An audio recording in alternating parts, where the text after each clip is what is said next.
Hello, everyone. Hope you all are doing great. Very good morning from Dhaka, Bangladesh. Welcome to our today's Impact Talk series of Meet the Global Leader. This session is organized by School of Entrepreneurship Development, a non-funded, non-profit organization based in Bangladesh.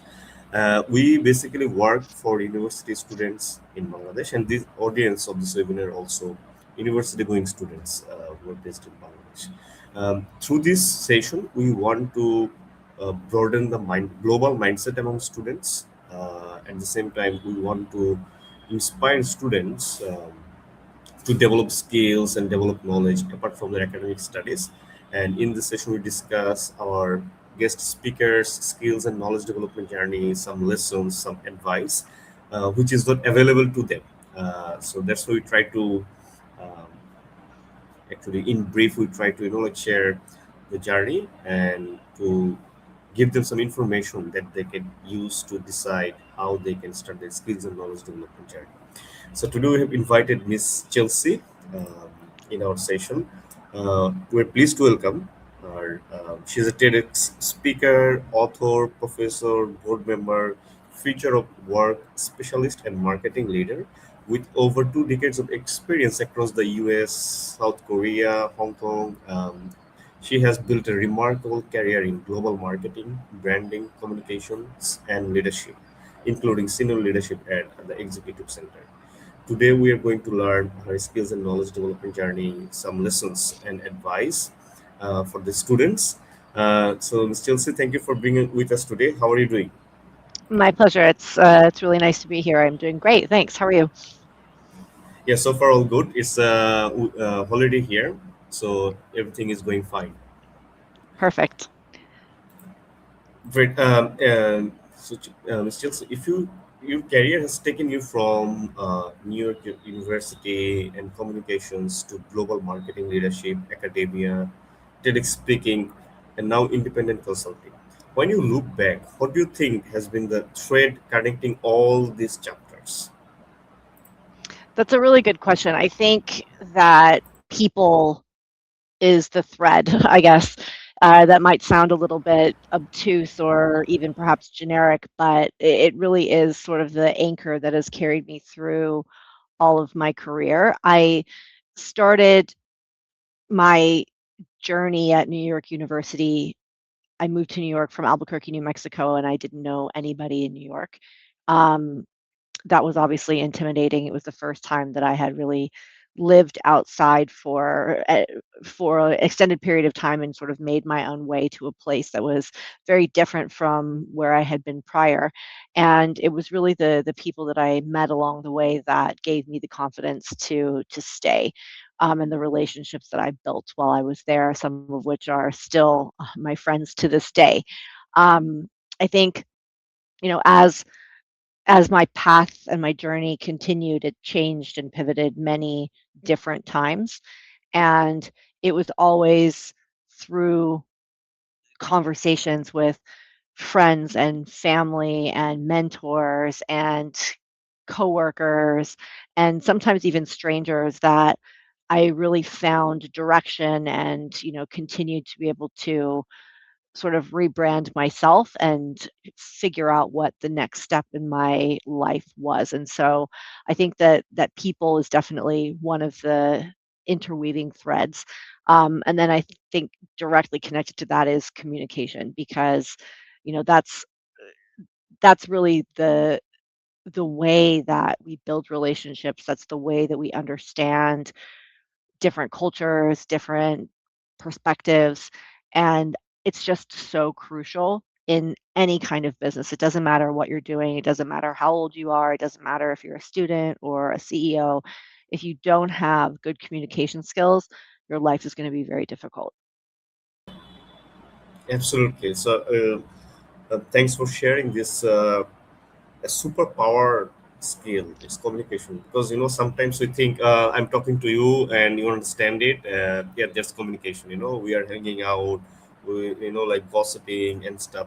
Sometimes people think that's a good communication skill, but uh, as you have mentioned, like it's very powerful and center of so many skills because if you're in marketing, if you're in business, if you're if we want to building meaningful relationship for for a long time, it's communication is important. Like I am talking to you today, and after a few years down the line, I'm just going to communicate with you. You'll say, oh, who are you? Oh, yeah, yeah. So this is the thing, like communication. If you share a bit more about, for example, how students can harness and can do apart from their studies to develop that skill or strengthen that skill of communication. I'm glad you asked that question because it dovetails directly into what I was going to say next, which is the fact that communication skills and being a good communicator is inextricably linked to being a good listener. And I would argue that being a good listener is actually the first step towards being a good communicator, because the point you made about, people feel like they're communicating, yes, of course that's true. We talk all day long to lots of different people in lots of different contexts, but I think something that people can keep in mind is, am I talking at someone or am I talking with someone? Um, and I think that's a really important distinction, because the difference between talking at someone and talking with someone is based in listening skills. And being able to practice deep listening is fundamental to being a good communicator, because what that means is, instead of waiting for your turn to respond to whatever the person or people on the other side of the interaction are saying, which means that you're not really listening to what they're saying. You're in your own head preparing for what you're going to respond back to them. Um, you're probably missing a lot of opportunities to think about what they're saying first. And I feel like in this day and age where everything is so fast, and you have content at your fingertips all the time, and lots of different channels that you're communicating to people on, it's really easy to just bang, boom, bang, bang, respond, respond, respond. But are you really listening to what the person on the other side is saying? And I find that if you consciously take a step back and slow yourself down, even just a little bit, to say, okay, let me let this person finish their entire thought. Let me put a pause at the end to make sure that there isn't something else that needs to be added. Let me, instead of responding, let me ask another question that is related to what that person just said to me, to make sure that I actually understand what they meant. Because, as you also mentioned, miscommunication happens all the time, and it could really be avoided if somebody just said, "Hey, let me just rephrase what you said and make sure that I understand what you mean, because this is how I interpreted it." But so often the way that I interpret something is very different than the way you interpreted it. And it's not because we're trying to be difficult. It's not because we're trying to be argumentative. It's because we come from different backgrounds and we have different experiences. And those are very naturally going to shape the way that we perceive things. And so by doing deep listening and by asking thoughtful questions before you respond, you can really train yourself to see people and come to people where they are. And that is fundamental to being a good communicator. Absolutely, absolutely. It's like there are courses, there are workshops, seminar, trainings on that, how people can like how to ask questions. So like a few years ago, I'm in B2B sales. I had a training. There was a session for 3 hours regarding how to ask questions. Like there are high gain questions. There are like yes no question. So it was really fun. And that time in my life, first time I was like, oh, there are like trainings on how to ask questions, right? So like when you think very surface level, it's not it. Like they should study, they should work on it to develop their skills. Really, really important. So thank you for shed some lights on that. You started your career, including like residential life, public relations, marketing, and teaching.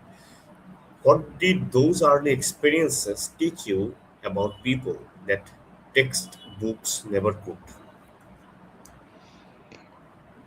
I love that. people is just naturally the theme of our conversation today as well, because I always have discussions with colleagues and people in the industry about how AI is taking over and this fear that you're going to lose the interpersonal connections. And it, I don't fear that at all, because there is so much that meeting people face to face and having conversations with them brings to the table that you will never learn from a textbook or from technology or from any kind of tool. And I've lived in many, many different places by now. I've traveled to over 85 different countries. I speak multiple languages, and I've had a lot of different careers in a lot of different industries. And I think, learning how, again, sorry to go back to communication and deep listening, but I think really being able to craft the way that you tell a story to different audiences is so important, because if I'm trying to collaborate with you, or I'm trying to work on a project with you, or I'm trying to sell you something, or I'm just trying to get you to understand, I need to be able to craft my story in a way that's going to resonate with you, as opposed to crafting that same story in a way that's going to resonate to somebody else. Because again, if you understand people's backgrounds and where they're coming from and the sort of contextual experiences that they've had, then it's easier to help people understand what you need from them. And that is a really valuable tool, especially in, this global era where we're dealing with people from all kinds of different places and backgrounds every single day. Um, and so being able to, again, take a step back, think about what is the purpose of this interaction? What am I trying to get out of it at the end? Or what am I trying to contribute to it? Um, who are the people that are a part of this conversation, and how where do they come from, and how am I going to be able to reach them, is really a helpful skill to have. Um, I believe that people don't like to fight. People prefer to not have conflict. People want to feel like they're doing a good job. And if you as a leader are able to empower people to feel that way, because you're showing that you understand where they're coming from, you're taking the time to listen to what it is that they have to say, whether that's an idea or a concern, or just thoughts in general or feelings, then it's much more likely that you're going to have a positive outcome from that interaction. Whereas if you come into an experience expecting somebody to be combative, or with the predisposed expectation that somebody is not going to be willing to collaborate, how could you possibly expect a positive outcome from that experience? Absolutely. And as you mentioned, AI, it's really like in most of our discussions we are getting it. So if you can recall the dot-com boom, like after 1995 and hyper growth during pandemic, we thought back then that e-commerce is going to like shut down a lot of superstores, and everyone will buy from online stuff like that. But regarding AI, people are who don't study it, research it on it regarding this AI. They think there's so many misinformation, especially a developing country like us. We see there will be no jobs, that the consequences and stuff. But like people who make a friendship with it, utilizing it, like they're like going faster. Yesterday, I saw a post by the president of Singapore. Actually. So he was sharing, an experience that he built an app in one day to monitor the steps. His personal app. So people are building things. They are uplifting their lifestyle. So like for students, it's if the better they can understand the tools, they can interact with this I mean resources, tools, they can uplift their life in a bigger way. So if you suggest few things like for students, how they can, as a student, um, better utilize AI tools to like understand it and make their life a better version of themselves. Oh, wow, that's a big question. I mean, I think the I first mean, in brief. yeah, sure. I mean, I think the first piece of advice that I would share is understand and take advantage of the multiple communication tools and channels that are at your disposal already. It's really easy when you're a student to use the same communication channel for like everything you do, for example. Like, I mean, I'm a professor and I know that we have our learning dashboards. But people prefer to use iMessage as an example. And that's great. That's there, right? But if you start thinking, what am I going to be doing past university? What kind of channels am I going to be forced to communicate on? Because that's what my organization says. All of those tools are actually available to you right now, right? So I'm actually teaching in a course called Mediated Organizations this year, and it really focuses on what are all of these different channels and trying to expose students to how do they work, what are the kinds of functions, where where are they most effective versus where are they perhaps less effective, because you actually don't know what tools you're going to be forced forced to use when you get into a workplace. And if you change from one workplace to another, it's very likely going to be a different channel that you're not familiar with, right? So I think being exposed and trying different channels. If you're working on group projects, try to do one on Slack, try to do one on Airtable, try to do one on Microsoft Teams, just to experience how it works. And then you'll find the ones that are the best for you, right? And you'll find that some are more conducive to specific kinds of tasks versus other ones like Canva, great for content creation, amazing. But would you have a group chat on Canva? Probably not. Now, would you have a discussion around a piece of content that you're creating for a group project on Canva? Yeah, very likely through, different kinds of comments and feedback and adding people to projects and things like that for sure. So, really understanding what all of these different tools are and where you should use them, I think is incredibly valuable.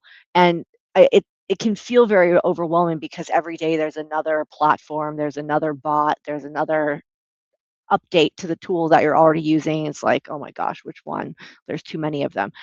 I Yeah, would say, it's impossible to try all of them. So choose choose tools for the types of tasks that you're doing and do a little bit of research as to which ones seem like they're more conducive, and then just play around and do some tests and see what works. Um, I personally, like for my own life, I use Copilot for work. I use Claude for my own personal things. I use Canva for everything.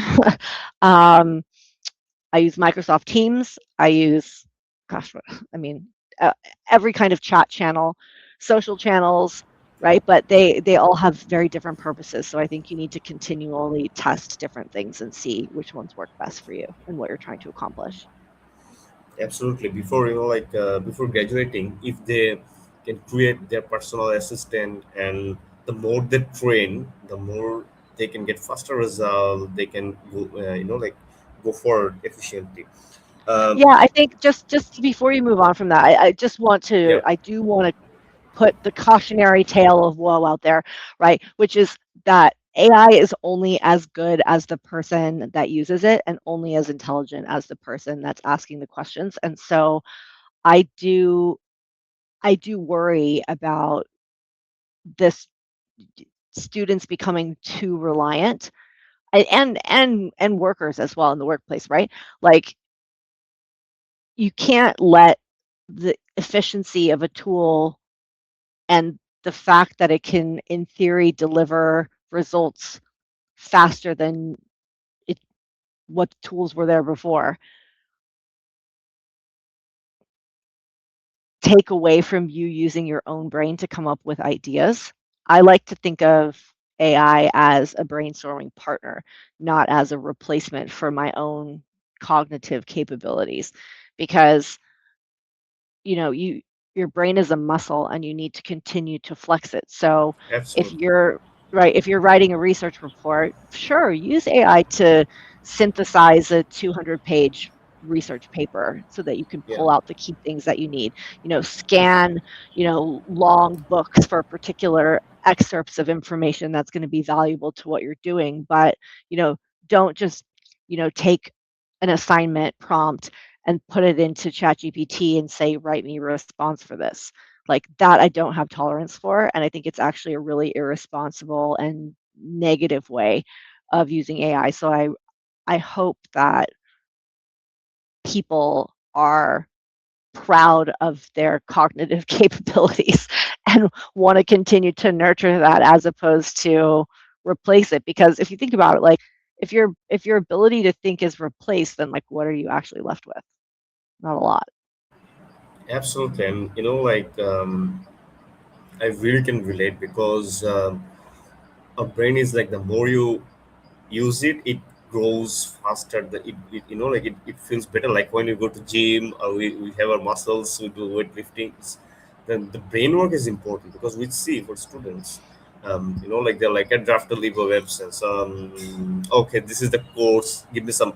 So the thing is, like if we uh, do not use our brain, we just if we have an idea, we can discuss, but definitely, the main input is our brain, and we have to think through. And for that, reading books is really important, which is a very rare thing now, for professionals and for students as well. They, like they just do online. They practice online. So this is the thing that you mentioned is very important, that we should not let our brain idle, and then we'll be, kind of useless in a way. So this is very important. Those are the people who are, that is my perception, is we're afraid of AI or this machines that are going to take all the things away, is mostly who do not trust them, who do not study, who do not have confidence. That's the very sad stuff. But definitely, to test and to have a trial, AI tools are very useful. So thank you for mentioning that. And at the same time, you were in teaching profession, right? People think, especially here, maybe in some other countries as well, when you're in teaching profession, especially in university, your life is set. You just go, you teach, you study, you travel. So your life is set. It's the best profession. But you moved on. You also work in marketing sales. That many people, many students, uh, think very hectic. Before going further, so if you share what actually made you transition, uh, what people think about out of your comfort zone. You were also in marketing and sales. Um, how was your experience, and why did you make that transition? If you share in brief about that journey. I mean, the thing with me is that I never do things one in like a linear sort of way. So I studied medicine in undergraduate. I have a minor in chemistry. My undergraduate degree is in anthropology and linguistics. But then I realized I didn't want to be a doctor. And that was really a challenging moment because that was a goal I had set for myself since I was very small. And I had put a lot of time and effort and money into getting to a place where I would have been able to achieve that goal. But I just realized that it wasn't for me. And so that was the first big transition. And again, going back to the people theme, it was because of a couple of key people in my life that said, you know what, you're you're not crazy for doing this. You're going to be happier if you choose something that you're passionate about as opposed to just doing this because you said to yourself, I've started it and this is the path that I should continue on. um, as opposed to the majority of everybody else who said, "You're totally insane. You've invested all of this time. You spent all of this money. You have all these relevant experiences. Why wouldn't you just keep going forward?" Um, I was able to muster the strength to say, "You know what? I'm going to take a different path." And I did. and I traveled the world for 4 years as a solo female and lived in a lot of different places and met a lot of different people, and that's where the communication theme sort of emerged, in my life as something that was really pinnacle and something I really cared about. Um, and then I got the opportunity to come back to America. I was living in Africa, and I came back to the US and I did my master's in public and organizational relations, and then started working in the communication field in New York. I worked for advertising agencies, and then had an opportunity to move to Korea to open a satellite office for a big advertising agency that was doing all of the digital work for Samsung. Um, and so this idea of adventure and challenging myself and experiencing new things and meeting new people and kind of going outside of my comfort zone has always been something that I personally really enjoy. Now, obviously, that's not for everybody, but the reason I'm Yeah. telling you that story is because you you're not always going to be in positions where you feel comfortable, and so you need to make yourself more resilient, and you need to become comfortable feeling uncomfortable sometimes. um, and when you do that, you realize that there are a lot of opportunities that you probably missed because you felt like you were too afraid, or it was too intimidating, or you didn't feel like you had the confidence to be able to do it well, for example. um, and and so that's always what has powered me to move from different roles to different roles and to do multiple things at the same time. So I mean, I teach as an adjunct professor right now. I've been doing this for Yeah. like, you know, gosh, 7 7 years, 6 years. I don't even know now. A long time. 14 semesters, something like that. Yeah. Um, and and that opportunity only presented itself because COVID shoved everybody into a virtual world, whereas before a university continued to say, "Hey, can you come and teach?" And I said, "I can't unless you have virtual courses because I live in Hong Kong. I don't live in the United States, so I can't do that."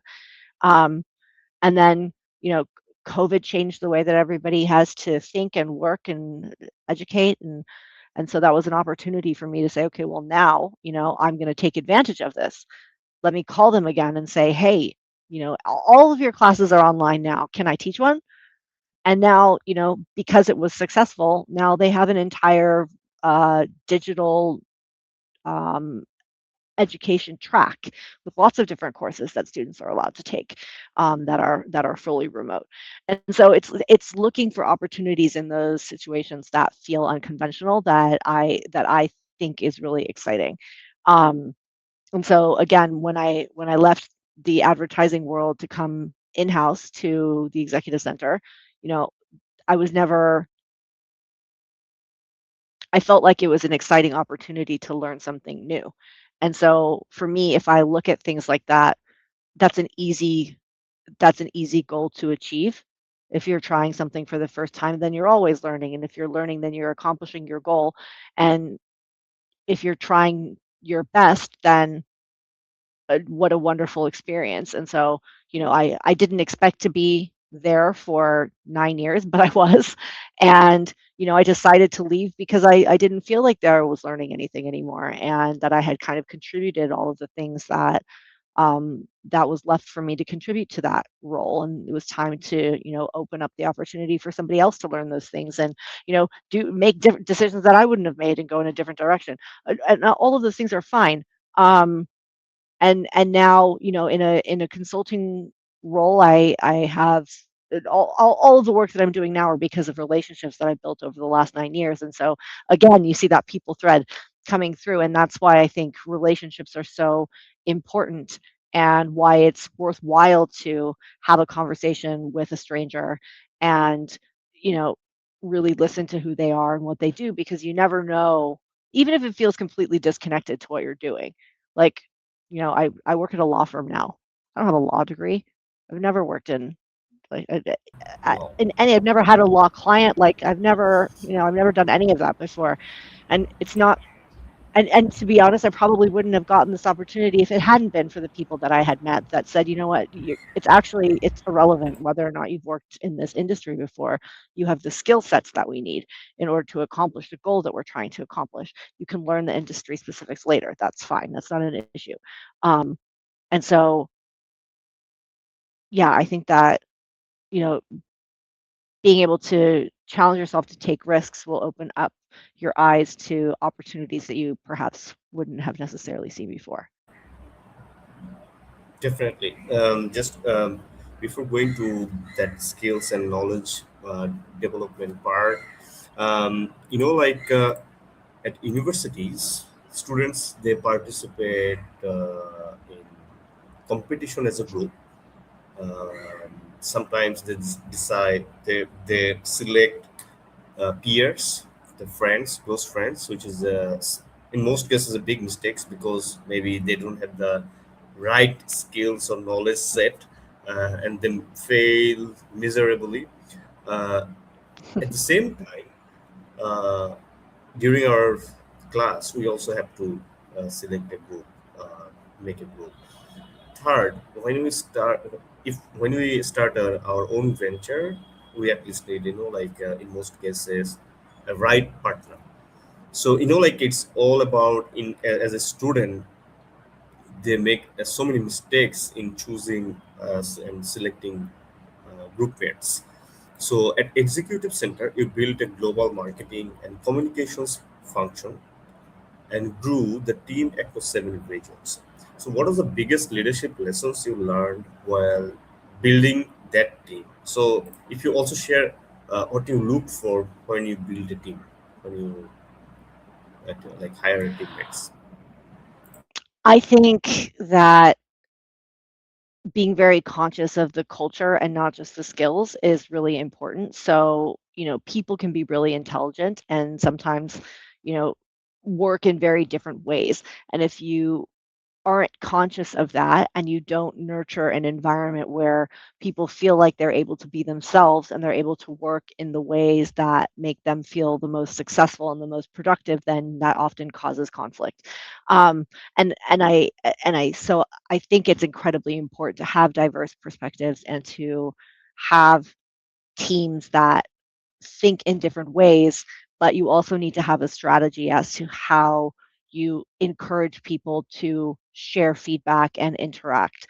Um, and so I think, when I was building that team, I was very aware of not just the skills, but also the sort of personality characteristics of the people that I was bringing onto the team, because I also know the way that I like to work, um, and the the kinds of personality traits that, generally speaking, respond well to that kind of working. Um, and conversely, the kinds of personality skills that don't work well with my sort of style. And so I ask a lot of questions about, are you, do you like working in teams or do you like working alone? Or do you feel like you're quite a productive person when given, kind of an open book? Or do you feel overwhelmed? Are you entrepreneurial or do you like very structured guidelines with rules and parameters and very clear KPIs? Like, not that one way is right and one way is wrong, but I know the way that I work. And if I have a team where there's a misalignment in those approaches, it can make things a lot more difficult. Not that it can't work, it just makes it more difficult. And so I think being conscious about the different dynamics within the team, and obviously it's easier if it's just you, right? Hire one, easy. Hire two, easy. Hire three, easy. Four, okay, now we're starting to get into small groups. Five, six, then all of a sudden you're at 25. It's like, wow, there are a lot of personalities. Now you're at, like, 100. Wow, there are a Yeah. lot of different dynamics. And so it gets more and more and more complex. And so, you know, I always joke that, the more senior you get, the less you actually do, and the more you're just managing people and relationships at the very, very top, because there are just so many different dynamics that are happening, and you need to make sure that people feel like they're supported, and that they have the right lines of communication, and you end up becoming somebody that actually just kind of removes roadblocks and helps to smooth conflicts so that overall projects continue to move forward. Um, which is fine, but I think, that's a leadership skill as well, right? To how do you give constructive criticism to teams? How do you navigate difficult situations, how do you give, people feedback that's not well received or that's not going to be considered positive? That's part of being a leader as well. And I think that you can Yeah, do it in a really good way and you can do it in a really bad way. absolutely. Like there is a misconception among students, which is, like they think after graduation, if I in any way manage a job, that's it. I'm going to retire at the age of 60 or 65. And there is no tension. So they don't work, they don't invest after themselves to develop skills, knowledge, studying. Um, so you did a program at MIT, right? Um, you continue studying stuff. So, if you share in brief about this continuous learning mindset, why it is important uh, to like explore local market at the same time, if students want to explore a global market, how this continuous learning mindset and can help them and why it is important in this current dynamics in the world. It's essential because things are changing all the time. The world is completely unpredictable at the moment. And so if you are not continuing to learn about new things, about the things that are happening in the world, then you're going to get left behind. Um, I chose to study AI because I see it everywhere. Um, I see it in the field that I specialize in, but I see it everywhere else also. And I think that it's really exciting, but I also think that it has big implications for the future of work. And so going back to, that resilience and sort of future proofing yourself, it's my belief that, the people that know how to use it and understand even more than how to use it on a technical level, that's actually not the important thing. It's how is this going to implicate, what are the implications of this as a sector on my industry, on the things that I'm doing for my job, and how can I use this to build better businesses, to build efficiencies, to increase revenue, et cetera, et cetera. Those people are actually going to skyrocket forward. Right. It's the same with any new technology. And I think that that's just one example. But learning about, new dynamics, about geopolitics, about, new kinds of sectors that are emerging. It just New helps you language, become it new can be. languages. Yeah, for sure. And I find also, learning about something that is not what you do on a day-to-day basis is really refreshing for your brain, right? Because, you know, we we go to work or we go to school 9 hours a day, 10 hours a day. Some people are there 12 hours a day, right? I mean, like, you're spending the majority of your waking hours doing something within the same industry most of the time, right? Yeah, And for me, that's why I do so many different things because I like having that change in perspective and having to use my brain in different ways. I think it keeps me fresh. I think it keeps me interested. Um, but that was another reason why I left after 9 years is because I felt like I was just doing the same thing over and over again, and it wasn't interesting anymore. Um, and so, but that's something I've learned about myself over many, many years, right? So I yeah, think, but learning is a great way to make new friends, to, you know, uncover new passions, to figure out how to give back to your communities in different ways. Um, that's why I think it's so valuable. absolutely. This is the thing that I'm going to ask next.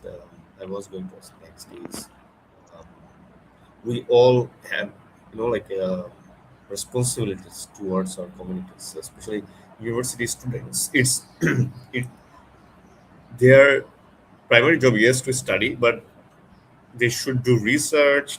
they should give back to the community while being a student, university student. Um, Also the professionals, like, because say for example you have experienced a lot, you have seen a lot from different countries, different experiences. um, if you share, say for example, the way you are contributing today, people can learn a lot, like they can get the confidence. So, oh, she has made it, I can too. So there's if you share, I mean, you choose to become an independent board director at Top Hong Kong, supporting an organization working to prevent child sexual abuse and support survivors. So what made you feel that this was a cause you personally needed to contribute to? At the same time, um, if you share your passion, or why you contribute being so busy, like you can go somewhere and relax, but you're spending almost 1 hour here. You also do community work at this stage of your professional life. So what actually drives you? And if you share in brief about Talk Hong Kong, you will, it will be Sure. relevant. So I think that it it's easy to feel like, why would I do this? I'm not going to make a difference. It's easy to think that way. And that is a lot of people's, I don't like saying excuses because that's not fair, but it's a reason why people say, oh, I'm not going to give back, or I don't know where to go, or I don't have any connections, for example. Um, and in in my experience, and and I think that this is an accurate statement just across the board, is there are so many people, animals, causes, you name it, that need help. And so all you have to do is just choose something that you care about and say, all right, what can I do to make a difference in insert that thing here? And I think that that's kind of how volunteerism often starts in the beginning. But once you've been doing impact work for a long time, like I have, people come to you and they say, I've seen the great work that you've done in this organization or for this cause. I really could use help because I'm involved in this organization and this cause. And so I think the first reason that I want to give back is because I've been on the receiving end of help from so many different people across my life, and I think that every small ounce of energy you put back into making the world a better place really does make a difference when you add all of those little actions together, right? So if it's just me by myself and nobody else cares, then yeah, maybe it won't make that big of a difference. But if it's one action from all the billions of people in the world, then all of a sudden you have something really valuable. Um, and so I try not to worry about what direct impact my actions are having, because I know that it's not just me. It's a much, much, much bigger, more connected story. Um, and and so to answer your question about not just Talk Hong Kong, but all of the boards that I sit on, um, it was a combination, or it is, I should say, it is a combination of me believing that the cause is valuable and that it's something that needs to either be addressed or supported or talked about, or actioned. That's one. Um, and again, this is a personal thing, right? So what is important to me Yes. on a list of priorities is going to be very different than you. And that leads to the second point, which is find something that you actually really care about, because just volunteering for volunteering's sake for a cause that you're kind of like, oh, well, yeah, I mean, that's fine, but you don't like really passionately care about it, it's going to be really hard to create something that's sustainable. And and I think that that sustainability is really important, because when you continue to give back, then you start to see the impact over time. Whereas, going and doing a beach cleanup day is wonderful, or, volunteering at a soup kitchen, amazing. I'm not saying that is not valuable. It absolutely is. But if you do a beach cleanup every week for an entire year, you're going to see the change in a much different way than just on that one day, right? Yeah. And so that's why I think it's really important to do something that you personally really care about. And then the last thing is also look at what your skills are. What do you think you're really good at? And how can you utilize those skills to give back? So in some of the instances, people have come to me and said, I really need this particular skill set because this is a gap in my team or this is a gap in the industry or whatever. And I think that you have it. Would you be willing to donate your time?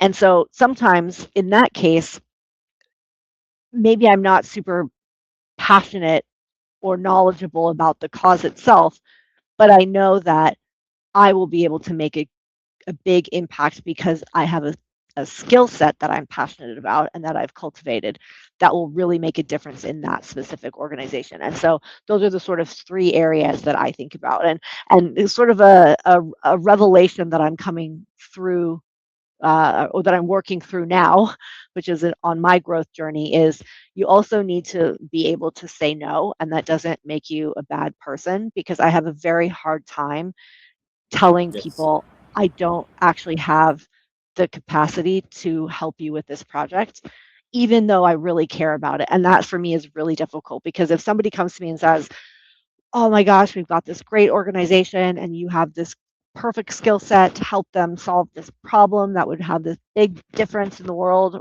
whatever, this person's life, what do you think? And they may be totally right. I might really care about it and I might have the perfect skill set. But if I don't actually have the time to do my best, then I'm doing a disservice by saying yes. So I'm really working on saying honestly to people, look, I really appreciate and I think this is an amazing cause, but I don't think that I have the capacity to do my best work for you right now. Um, let's keep in touch. And if other, because things are always changing, right? Nothing's going to be static forever. So Yeah. if in the future opportunities or situations change, then let's explore, right? So that's something I'm working on. Absolutely. Now, this is very important because burnout is very bad. When um, again, like all the things are like centering in one point. Like if we do not explore, know thyself, explore, and invest after ourselves, it will be like difficult to understand whether I'm maybe involving with volunteer activities too much. Then I come back and so I do not have a good CGPA because of that. Like the balancing is very important, and also that you mentioned that even you feel like doing it, but because of time and also the capacity, it's really important to take rest, take some time to like invest after self. So that is very important. We in most cases do not understand it, that also the students at universities, they're misguided. We have to do this, you have to do this. There are like hundreds of competitions, like a lot of social activities going on.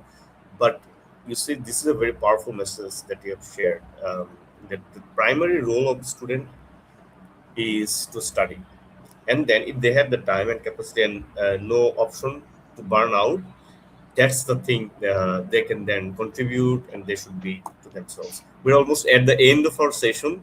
We wanted to learn a lot from you, but the last thing is, like if you could sit across the table from your younger self, you look young, the woman who was just beginning her career, what would you tell her about ambition, failure, people, and finding a meaningful life? Um,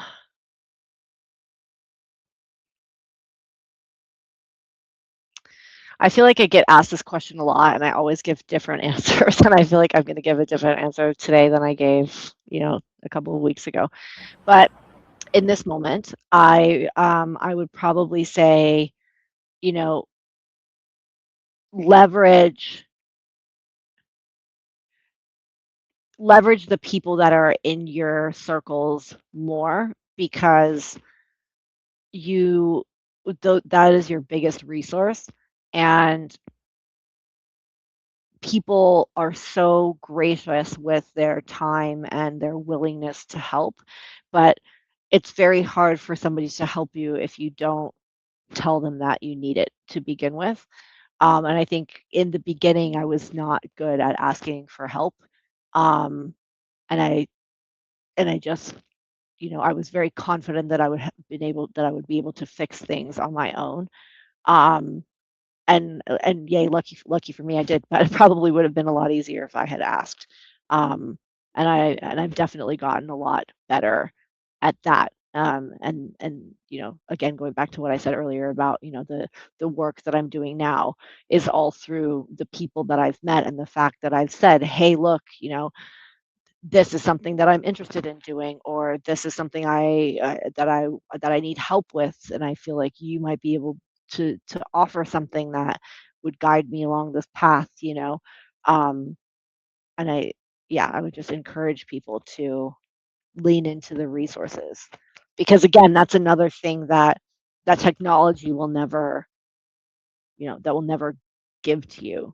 You hear all of this fluff now about how difficult it is to find a job. And yeah, that's because, AI can write a resume and it can submit it for you, and LinkedIn algorithms will put people up at the top. And maybe it's not you, but if you know a person, right, and you say to them, hey, I'm graduating from university. This is what my degree is, but here are all my skills. These are the things that I love to do. This is what I think I would be really good at.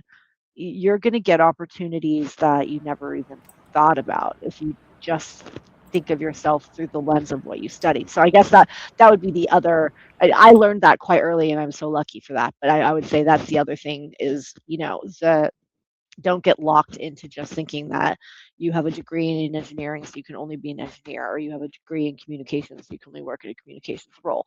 That's the era of that is very far gone, right? So start start building your resume around your skills.